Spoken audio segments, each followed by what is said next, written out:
समस्त परिवार रे आसीथाए किंतु आमे जदि यीशु ठारे विश्वास करछु गोटे दिन आमे ताहांक सहित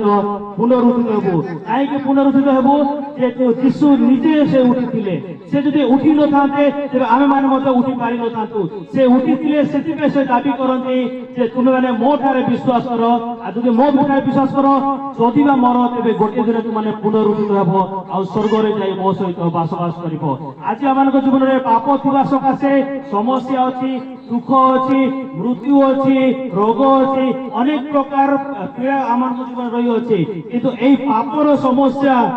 आम मान सकाशे सब विषय होती पापर समस्या समाधान केवल यीशु कृष्ण अच्छी जे कि ईश्वर है से आम निकट को आसिले से कहीं आम निकट को आसिले जेहेतु से आम प्रेम करती से आमको प्रेम करथिबा सकाशे आम उद्धार निमंते से आम निकट को आसिले आम पुनरुत्थित करने निमंते से आम निमंते मृत्यु कले से पुनरुत्थित हेले। तेबे और प्रिय भाई भौणी माने माँ बापा माने